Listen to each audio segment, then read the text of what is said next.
कुछ भी कह ना सके अपने मन की चलती दिल पे छुरी छुरी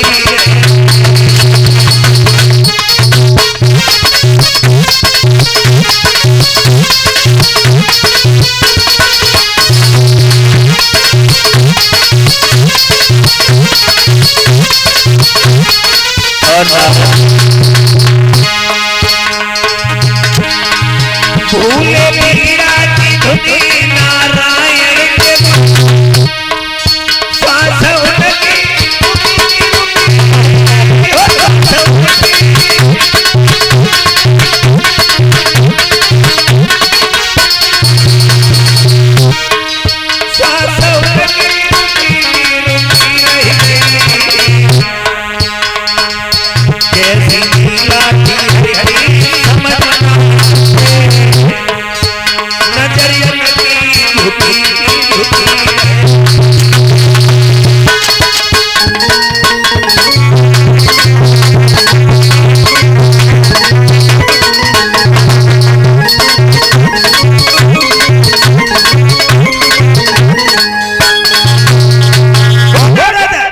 जिन्हें अपने ऊपर घमंड था कि हमने कामदेव को जीत लिया है,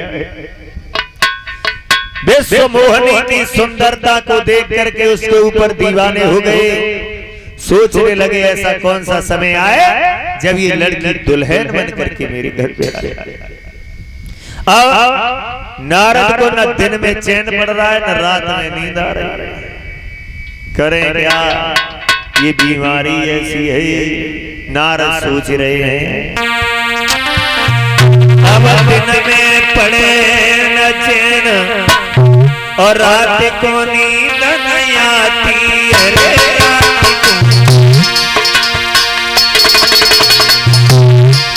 अरे नींद नहीं आती है,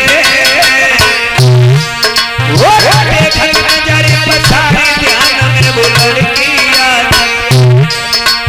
नारद सोच रहे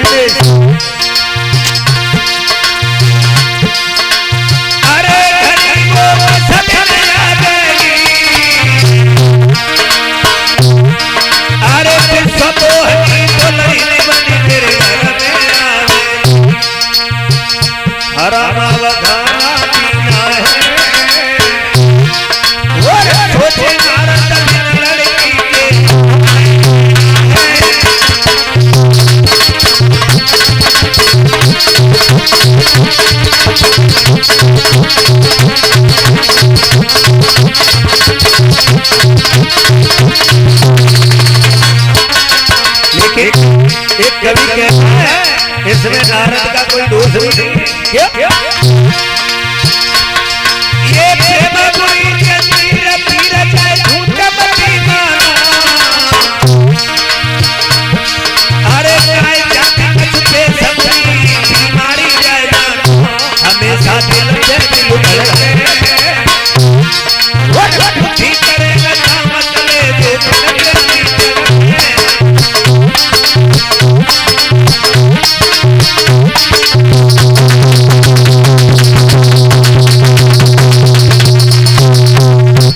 नारद जो थे उस लड़की की सुंदरता को देख करके सब कुछ भूल गए। अंत में देवऋषि नारद ने देखा कि अब इतना समय भी नहीं है कि हम सुंदर बनने का वरदान मांग लें, और हम इतने सुंदर भी नहीं है कि वो लड़की देखते देखते हमारे गले में जयमाला डाल रहे। अब करें तो क्या? फिर जब कोई नहीं सहायक है,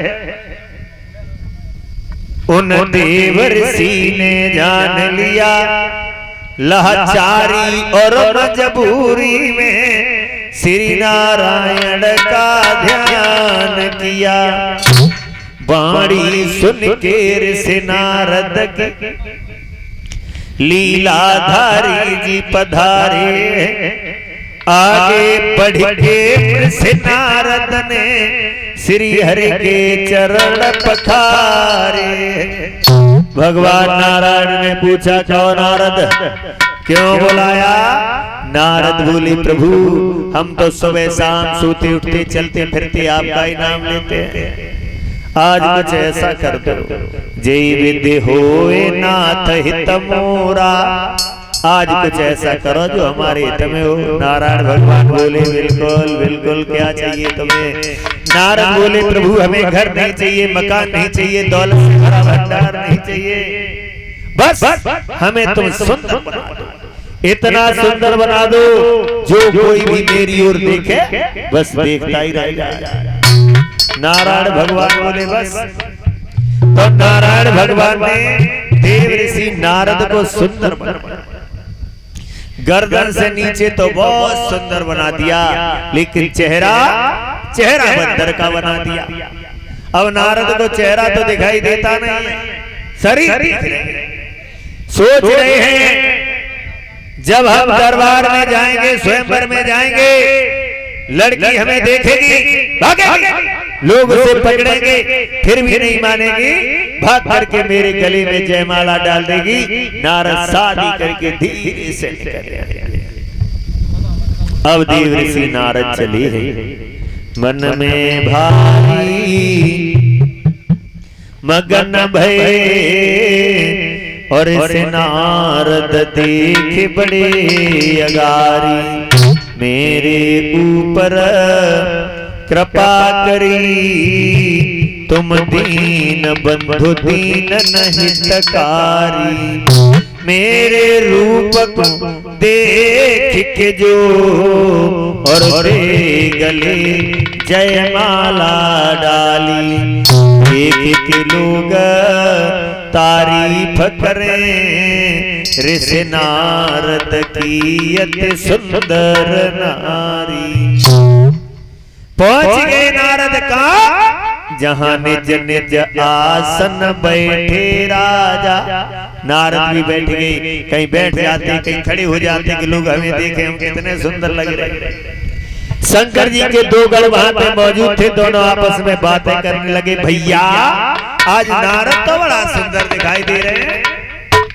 अब नारद को और थोड़ी देर बाद वो लड़की जयमाला लेके आई।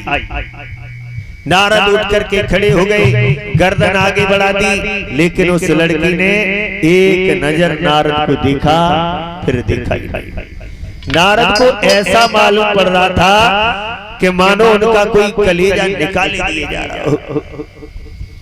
आगे बढ़कर के उस लड़की ने जो भगवान नारायण एक राजा का रूप बनाए बैठे थे, उनके गले में जयमाला डाल दी। जो जयमाला पड़ी, नारद उठ करके खड़े हो गए, कहने लगे पागल है ये लड़की, इसे सुंदरता के बारे में ज्ञान नहीं है, इससे कहो जयमाला उसकी गर्दन से उतारे, हमारी गर्दन में डाले, शादी हम करेंगे, हमें देखो हम कितने सुंदर लग रहे हैं। शंकर जी के दोनों गण बोले हैं, नारद तुम बड़े सुंदर लग रहे हो, क्या तुमने कभी अपने चेहरा को देखा? तो ठहरे हुए पानी में चेहरा को झांक करके देखा, बंदर का चेहरा देख करके नारद से रुका नहीं गया। दोनों गणों को श्राप दे दिया, मूर्खो इतनी देर से तुम हमारी हंसी कर रहे हो, हम तुम दोनों को श्राप देते हैं, तुम दोनों राक्षस बनोगे। और आज हम नारायण भगवान को भी श्राप देंगे। बीड़ा उठाया, एक तरफ फेंक दिया, पहुंच गए, रास्ता में मिल गए नारायण भगवान। कहने लगे, नारद कहाँ जा रहे हो? नारद बोले, तुम्हारे पास आ रहा था, तुम बहुत बड़े कपटी हो, जिंदगी में एक बार शादी करने का मन हुआ, अकेले तुमने नहीं होने दी।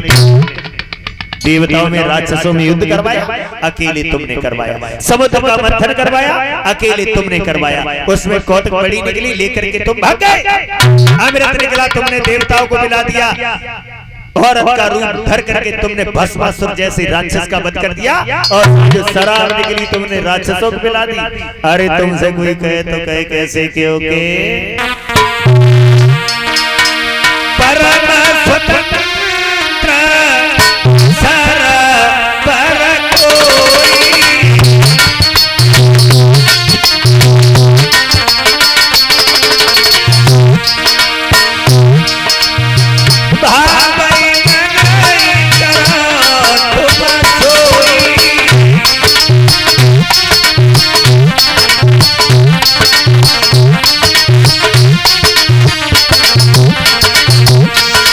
हे नारायण भगवान, तुम्हारे सर पे तो कोई है नहीं, जो तुम्हारी इच्छा हो वो तुम करो। लेकिन जिस लड़की को तुम लेकर के जा रहे हो, जिस लड़की के पीछे हमें रातों में नींद नहीं आई, दिन में भूख नहीं लगी, प्यास नहीं लगी, जिस लड़की के पीछे मैं दर बदर भटका हूँ, उस लड़की को लेके तुम जा रहे हो, तो हम तुम्हें श्राप देते हैं, इसी लड़की के पीछे तुम्हें भूतल पे दर बदर भटकना पड़ेगा। और जो बंदर का चेहरा देख करके तुमने हमारा अपमान किया है, हमारी हंसी की है, ये बंदर ही तुम्हारी सेवा के लिए मिलेंगे। ये मेरा श्राप है। भगवान नारायण को नारद ने श्राप दिया। फिर भगवान नारायण ने अपनी माया को हटाया, तब नारद को ज्ञान आया। नारद चरणों पे गिर गए, भगवान मेरा श्राप खंडित हो जाए, मेरा श्राप झूठ हो जाए, हम तो बाल ब्रह्मचारी हैं, हम शादी कर कैसे सकते हैं। तो भगवान नारायण बोले बस करो बाल ब्रह्मचारी जी, अब जो कुछ होना था वो तो हो गया।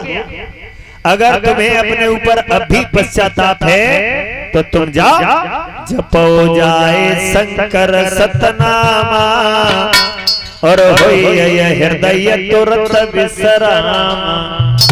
अगर तुम्हें अपने ऊपर अब भी पश्चाताप है तो आप शंकर जी का भजन करो, क्योंकि शंकर जी के भक्त हमें बड़े प्यारे हैं। नारद ने शंकर जी का भजन किया है, भगवान नारायण राम बने और विश्व मोहिनी सीता बनी, इसलिए भी भगवान नारायण इस भूतल पे आए। गोस्वामी तुलसीदास जी कहते हैं, हरे अनंत हरे कथा अनंता और कहीं सुनहि बहुविध सब संता। इस तरीका से अवतार हुआ भगवान का। अवतार हुआ कब? तो बताया अभी शास्त्री जी ने, नौमी तिथि मधुमास पुनीता और शुक्ल पक्ष अभिजित हरि प्रीता। नौमी के दिन, शुक्ल पक्ष नौमी के दिन, मधुमास कहते हैं चैत के महीना को। चैत के महीना में शुक्ल पक्ष नौमी के दिन कौशल्या के एक पुत्र ने जन्म लिया। उसके एक दिन बाद दसवीं को कैकेयी के एक पुत्र ने जन्म लिया। उसके भी एक दिन बाद एकादशी को सुमित्रा के 2 पुत्रों ने जन्म लिया। अब महाराज दशरथ एक एक पुत्र के लिए दुखी थे, उनके घर में 4-4 पुत्र हैं। फिर जब चारों पुत्र धीरे धीरे कुछ बड़े हुए हैं तो इनके नामकरण संस्कार करवाए गए। कौशल्या के जो पुत्र हुआ था उसका नाम राम पड़ा है, कैकेयी के जो पुत्र हुआ था उसका नाम भरत पड़ा, और सुमित्रा के जो 2 पुत्र हुए थे उनका नाम लक्ष्मण और शत्रुघ्न। जब ये चारों भाई 12 वर्ष के हुए हैं तब इनका यज्ञोपवीत करवाया गया। इधर पता चला है गाध के पुत्र विश्वामित्र को अयोध्या में भगवान मर्यादा पुरुषोत्तम श्री राम का अवतार हो चुका है। विश्वामित्र ने सोचा जब हम यज्ञ करते हैं, हवन करते हैं, तो राक्षस लोग हमारा यज्ञ का विध्वंस कर देते हैं। आज हम जाएंगे, जाकर के अयोध्या में राम और लक्ष्मण को लेके आएंगे, तब हम यज्ञ करेंगे। पहुंच गए अयोध्या में तो पूछा है दशरथ ने, कहो ब्राह्मण देव कैसे आना हुआ? तो कहने लगे हैं, अवध नरेश हमें कुछ नहीं चाहिए, हम सिर्फ तुम्हारे पुत्र राम और लक्ष्मण को लेने आए हैं। जब ये कहा राम लक्ष्मण को लेने आए हैं, महाराज दशरथ के पैरों की तरह जमीन खिसक गई और कहने लगे, विप्रवर आप चाहो तो सारी अयोध्या का शासन ले लो, लेकिन हमारे बेटा राम और लक्ष्मण को मत मारो। एक बात कही है कि मेरे जीवन दे दो और सहारे अब मांग लो,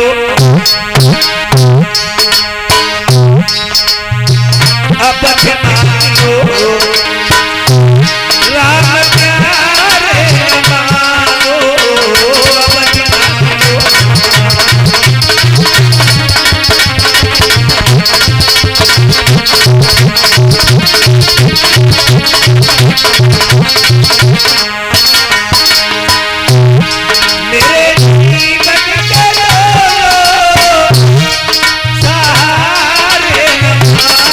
जय हो